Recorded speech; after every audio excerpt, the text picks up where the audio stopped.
Hello. Can you hear me? Yeah.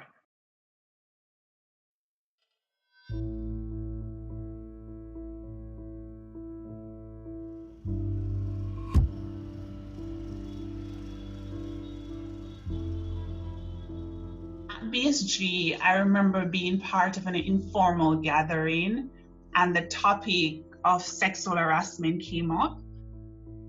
The women in the room, including myself, were sharing experiences of sexual harassment. And I remember leaving that conversation very unsettled because I realized that it did not matter your position in life, your color, your country. As women, we've had to make ourselves smaller in our lives in order to keep safe.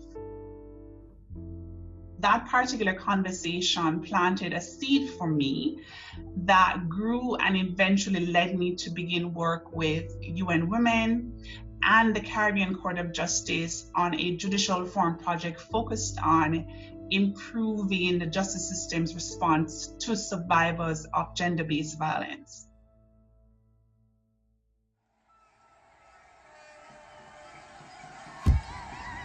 Indigenous issues is one of the most wicked problems in political agenda across countries. So nobody wants to deal with it and nobody wants to talk about it. They have no voice, they have no right to say what they think and what they want, and we're trying to solve that.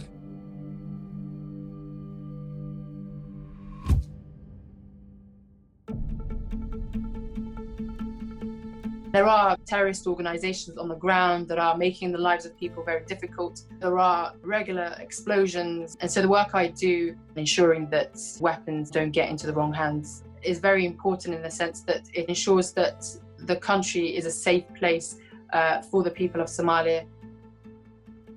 There are so many different stakeholders that are present in Somalia. I act to facilitate some of these discussions. You learn on the job, so you learn from the people around you within the work field. I challenge people's ideas, they challenge mine, and I think that is how you can go forward and make a difference. And this is what the MPP was about.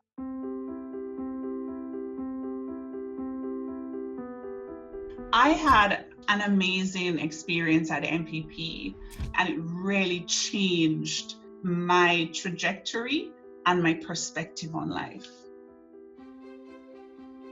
For many people who have a similar background to mine, it's so difficult to fathom that you have the offer but you can't go there because you can't afford to go there. So for me, it was a huge relief that I managed to secure a scholarship.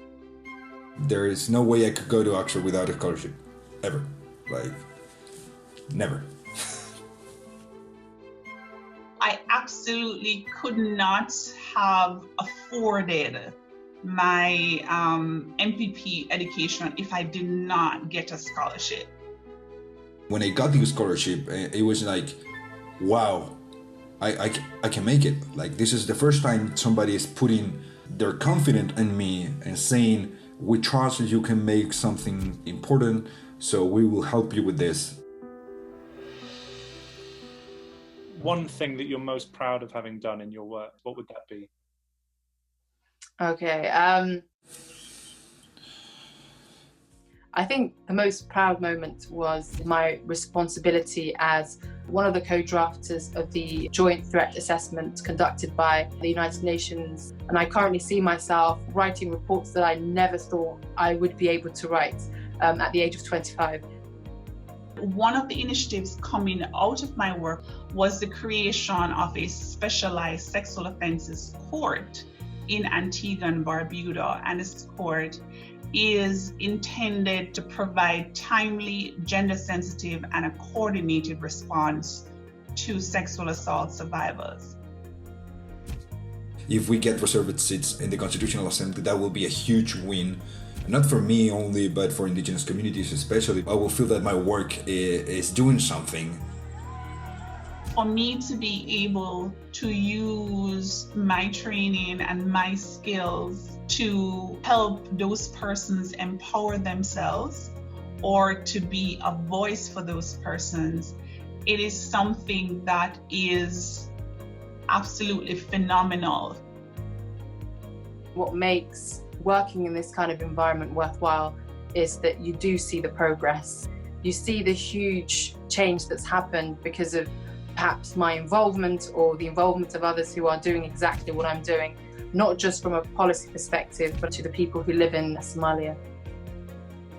I feel a sense of fulfillment because I can use my life to help somebody else. And I think, what is the point of life if you're not able to use it to help others?